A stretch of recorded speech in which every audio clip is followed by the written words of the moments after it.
పోను పోను ఈ రిపోర్టర్స్ పంచాయతీ అనేది చాలా ఎక్కువైపోతుంది భయ్య. ఎందుకంటే మూవీని అంత కష్టపడి టీమ్ వాళ్ళు తీస్తున్నారు, డైరెక్షన్ డిపార్ట్మెంట్ తీస్తున్నారు, ప్రొడ్యూసర్ అప్పులు తెచ్చి అంత కష్టపడి మూవీ మీద ఇన్వెస్ట్ చేస్తున్నారు. కానీ రిపోర్టర్స్ ఏమి చేయరు భయ్య. జస్ట్ వాళ్ళు ఏమనుకుంటారంటే మేము లేకపోతే అసలు మూవీసే నడవవు, మేము ఉండడం వల్లే మూవీస్ నడుస్తాయన్న ఫీలింగ్లో ఆ ప్రెస్ మీట్కి వచ్చి కూర్చొని ఏదేదో మాట్లాడడం స్టార్ట్ చేస్తారనమాట. వాళ్ళు ముందు గుర్తుంచుకోవాల్సిన విషయం ఏంటంటే మూవీస్ నడుస్తుంది వాళ్ళ వల్ల కాదు, ఆడియన్స్ వల్ల నడుస్తున్నాయి. అసలు మూవీని ఆడియన్స్లో తీసుకెళ్లడంలో కూడా వాళ్ళ రోల్ అయితే ఏమీ లేదు. హీరోస్ కానీ ఇంకా ప్రొడ్యూసర్స్ కానీ జస్ట్ ఇలా మీడియా వాళ్ళకే ఇలా ప్రెస్ మీట్లు అవి ఇవ్వాల్సిన అవసరం అయితే ఏమీ లేదు. జస్ట్ వాళ్ళు ఏదో ఒక యూట్యూబ్ ఛానల్ అప్రోచ్ అయినా సరే దాంట్లో క్లిప్స్ ఎడిట్ చేసి ఇన్స్టాలో వాటిలో వైరల్ చేసుకోవాలంటే వాళ్ళు వైరల్ చేసుకోవచ్చు. కానీ ఈ రిపోర్టర్స్కి ఎలా అయిపోయిందంటే మేము ఉన్నాం కాబట్టి మూవీ ప్రమోట్ అవుతుంది, మేము ప్రెస్ మీట్లు పెడుతున్నాం కాబట్టి, మేము ఇంటర్వ్యూలు చేస్తున్నాం కాబట్టి ఆ క్లిప్స్ వీళ్ళు కట్ చేసుకొని ప్రమోట్ చేసుకొని ఆ మూవీని అయితే ఆడియన్స్లోకి తీసుకెళ్తున్నారు. మేముగా లేకపోతే అసలు వీళ్ళకి క్లిప్స్ యాడ్ అన్న ఒక గర్వంతో ఎలాంటి అలా బిహేవ్ చేస్తున్నారు అనమాట. అప్పుడు సురేష్ కొండిటి గారు అలాగే బిహేవ్ చేశారనమాట. ఇప్పుడు సురేష్ కొండిటి గారు ఎలాంటి అలా అడిగేవాడు అనమాట ప్రశ్నలు. అసలు ఎలా అడిగేవాడంటే అసలు అందరు రిపోర్ట్స్లో కల్లా నేను యూనిక్గా కనిపించాలని చెప్పి ఆయన నోటికి ఎంత వస్తే అంత అడిగేసేవాడు. అసలు అవతల వాళ్ళు ఇబ్బంది పడుతున్నారా లేదా ఏం ఆలోచించేవాడు కదనమాట. ఆయన నోటికి ఏ ధర అనిపిస్తే అనేసేవాడు అనమాట. అలా ఆయన చేయడం ఎక్కువైపోవడంతో ఆయన్ని ఆ ప్రెస్ మీట్ వాళ్ళు అయితే ఇంకా నువ్వు ఈ ప్రెస్కి ఇలా రావద్దయ్యా మూవీస్కి, అప్పుడు నీ వల్ల హీరోస్ ప్రొడ్యూసర్ చాలా ఇబ్బంది పడుతుందని చెప్పి ఆయన అయితే ఇంకా దాటికి రాకుండా అయితే ఆపేశారనమాట. ఇప్పుడు కొత్తగా వాళ్ళ చెల్లిలో ఇంకెవరో కొత్తగా ఒక అక్క అయితే తయారైందనమాట. ఆ అక్క కొత్తగా వచ్చి హీరోలు ఎలా ఆడుతుందంటే అంటే వాళ్ళ ఇండస్ట్రీ కొత్త కదా, ఏమంటే ప్రెస్లో ఎప్పటి నుంచో ఉంది కాబట్టి ఇంకొంచెం ఇన్ఫ్లుయెన్స్ ఏదో ఉండడం వల్ల కొంచెం ధైర్యంగా ఏంటో అడిగేస్తుంది అనమాట. అది కొత్త హీరో, అది పక్క స్టేట్ హీరో, మన స్టేట్ హీరో కూడా కాదు. బ్యాక్ టు బ్యాక్ ఒక మంచి సినిమా తీసి తెలుగులో మన సినిమాలు బాగా ఆడుతున్నాయి, మనం తెలుగు ఆడియన్స్ కూడా వెళ్ళి మన సినిమా ఇది ఇలా ఉంటుందని చెప్పి ప్రమోట్ చేసుకోవాలి ఆశతో మన తెలుగు స్టేట్స్కి అయితే వస్తే మనం వాళ్ళు ఇలా ట్రీట్ చేస్తున్నాం. అందుకే ఒకసారి ట్విట్టర్లో అక్కడ ఇక్కడ తెలుగు యువత తెగ గొడవ పడిపోతున్నారు అనమాట.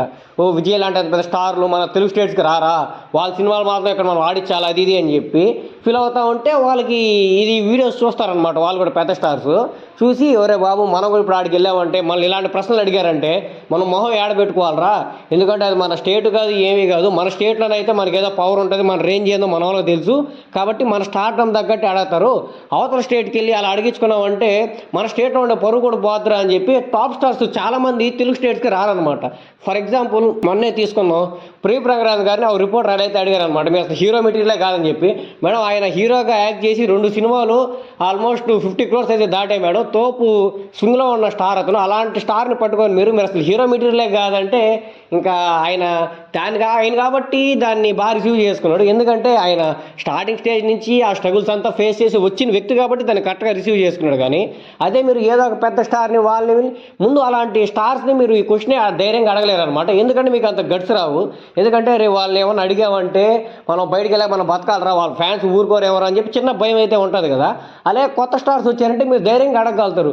ఎందుకంటే వాళ్ళకి ఫ్యాన్ బేస్ లేదు ఏమీ లేదు, జస్ట్ వాళ్ళు సినిమాలు ఆడుతున్నాయి, మన వల్ల వాళ్ళ సినిమాలు నడుస్తున్నాయన్న ఒక చిన్న హెడ్ వేర్తో అయితే మీరు ఎలా అంటే బిహేవ్ చేస్తారనమాట. నాకు ఇప్పటికీ అర్థం కావట్లేదు, మీరు 2-3 మూవీ ప్రమోషన్స్ ఈవెంట్స్లో ఇలాగే అడుగుతున్నారు అనమాట. ఇలా అడుగుతున్నా కానీ ప్రెస్ వాళ్ళకి మన హీరోస్ వాళ్ళు వీళ్ళు ఎందుకు అలా ప్రెస్ మీట్లు పెట్టి అవి చేసి ప్రమోట్ చేస్తున్నారు నాకైతే అర్థం కావట్లేదు.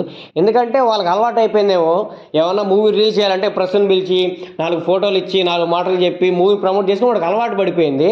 నాగవంశీ గారు మన ఒక ఇంటర్వ్యూలో చెప్పినట్టు మీరు నా సినిమా గురించి రాయిపోతే మా మూవీ హిట్ కదా, మీరు వెబ్సైట్లో మా రివ్యూల గురించి రాయిపోతే మా మూవీని ఎలా ప్రమోట్ చేసుకోవాలో మాకు చేత కదా, అసలు మేము లేకపోతే మీకు డబ్బులు ఎక్కడి నుంచి వస్తాయ్యా, మీరు మాకు హెల్ప్ అవుతున్నారు మీరు అనుకోబాకండి, మేము లేకపోతే మీకు అసలు బతుకులే లేవు, మా మూవీ రిలీజ్ అవ్వడం వల్ల మీరు ఆ మూవీకి రివ్యూ రాసుకొని దాని మీద వచ్చే డబ్బులతో మీరు బతుకుతున్నారు, అంతేగాని మా మూవీ మీరు ఏదో ప్రమోట్ చేసి మాకు డబ్బులు తెచ్చి పెడుతున్నారని మీరు అనుకోబాకండి. నా హ్యాపీ మూవీలు ఉన్నాయి, మీరు ప్రమోట్ చేయబాకండి, నేను ఓపెన్గానే చెప్తున్నాను.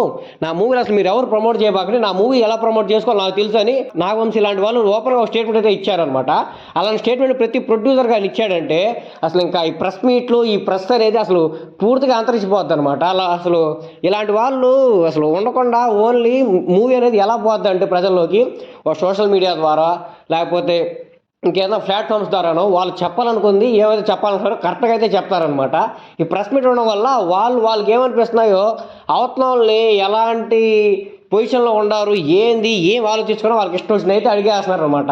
రీసెంట్గా మూర్తి గారు కూడా మంచులక్ష్మి గారిని అడిగారనమాట, మీకు 50 ఏళ్ళు వచ్చాయి, మీరు ఏంది అలాంటి పొట్టి పొట్టి బట్టలు వేసుకొని యాక్ట్ చేస్తున్నారని చెప్పి. రీసెంట్గా తెలుసు కదా ప్రెస్ మీట్లో కూడా ఆమె ఎవరో సిద్ధు గారిని పట్టుకొని మీరు పెద్ద ఉమనైజర్ లాగా ఉన్నారు కదా సార్ అని చెప్పి ఎలాంటి అలా స్టేట్మెంట్ పాస్ చేస్తారు. అంటే వీళ్ళకి అసలు భయం భక్తి ఏమీ లేదు. మరి అవతల ఉండేవాడు హీరోరా, మనం ఒక జర్నలిస్ట్ రా, జర్నలిజం అంటే ఏందిరా, మనం ఎలా అడగాలరా క్వశ్చన్లు అని చెప్పి అసలు బేసిక్ ఐడియా కూడా లేదనమాట. అట్లా క్వశ్చన్లు అడుగుతూ వాళ్ళు పర్సనల్ లైఫ్లోకి వెళ్ళిపోతారు అనమాట. ఒక్కోసారి పర్సనల్ లైఫ్లోకి వెళ్ళిపోయి బాగా గెలికేస్తారనమాట. అసలు వాళ్ళు వచ్చింది దేని కాడికి మూవీ ప్రమోట్ చేసుకోవడానికి వచ్చారు, మీరు వాళ్ళ పర్సనల్ లైఫ్లోకి వెళ్ళి పర్సనల్ విషయాలన్నీ గెలికేస్తారు. ఎందుకంటే మీకు 2 రోజులు అలా సోషల్ మీడియాలో అంతా మీ ఛానల్ అనేది టామ్ టామ్ అవ్వాలన్నమాట. ఎందుకంటే అలా పర్సనల్ లైఫ్ని గెలికామంటే వాళ్ళు ఎక్కడో సమ్వేర్ వాళ్ళు ఒక కంట్రోల్ లాస్ట్ అయిపోయి ఏదంటే అవి మాట్లాడేస్తారనమాట. మీకు కూడా ఆ మాటలే కావాలన్నమాట. అలా మాట్లాడేశారంటే ఇంకా అంతే కదా, సోషల్ మీడియాలో ట్రెండ్ చేసుకోవచ్చు. దగ్గర 2 రోజులు సోషల్ మీడియా ఫుల్ హల్చల్ అనమాట. పలానా రిపోర్టర్ క్వశ్చన్ అడిగింది, పలానా యాక్టర్ సమాధానం చెప్పాడని చెప్పి ఇంకా సోషల్ మీడియాలో చేసుకొని అవి చూసి ఆనందపడిపోతుంటారు అనమాట జర్నలిస్టులు. మళ్ళీ జర్నలిస్టులు అందరూ ఇలానే ఉండాలని చెప్పను, కాకపోతే మ్యాక్సిమం జర్నలిస్టులు ఇలానే ఉంటారు. కొన్ని పేర్స్ ఉంటాయన్నమాట ట్విట్టర్లో, మాది జెన్యూన్ ట్రాకింగ్ అది ఇది అని చెప్పి పెయిడ్ రివ్యూస్ చేస్తుంటారు అనమాట.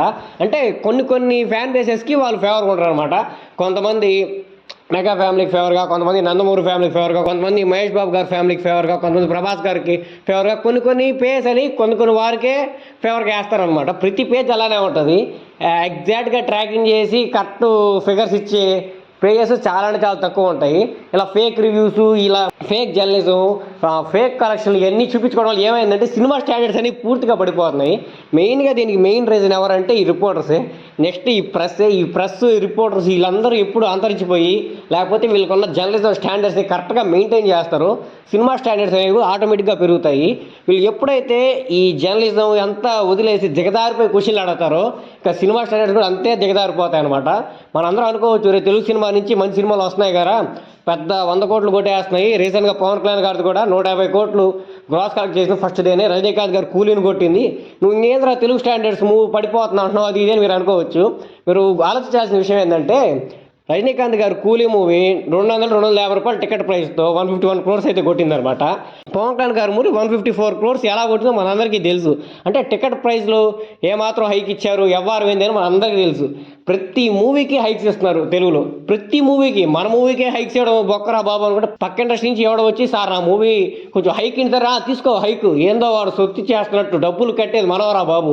అసలు ఈ జర్నలిజం అది ఇది సరిగ్గా కానివ్వండి, సరిగ్గా క్వశ్చన్ చేస్తే అసలు ఎందుకు సార్ టికెట్ హైక్లు, మీరు అంత బడ్జెట్ పెట్టి మూవీ ఎందుకు తీయాలి సార్, ఎందుకు సార్ ప్రజల మీద రుతుతున్నారని చెప్పి కరెక్ట్ క్వశ్చన్స్ అడిగే దమ్మున్న జర్నలిస్ట్ లేడు. కానీ ఈ మీరు ఉమనైజర్ సార్, మీరు అసలు హీరో మీటర్లు కాదు సార్, ఈ సోత్ క్వశ్చన్లు ఎక్కువైపోయాయి ఈ ప్రెస్ మీడియాలో. ఇవన్నీ ఎప్పుడైతే ఆపేసి కరెక్ట్ స్టాండర్డ్స్గా కరెక్ట్ క్వశ్చన్లు అయితే అడుగుతారో ఆ రోజు సినిమా బతుకుతుంది, తెలుగు ఆడియన్స్ బతుకుతారు, అందరూ సుఖంగా బాగుంటాం అనమాట. అది జరగని రోజు ఇంకా ఇలా దిగజారిపోతూనే ఉంటాం, మన మీద హైకులు వేస్తూనే ఉంటారు, ఇంకా సోషల్ మీడియాలో ఇలా ట్రెండులు జరుగుతూనే ఉంటాయి, మనం ఇట్లా నిరుద్యోగులుగా బతుకుతూనే ఉంటాం. ఇవన్నీ మారాలంటే ముందు జర్నలిజం మారాలి.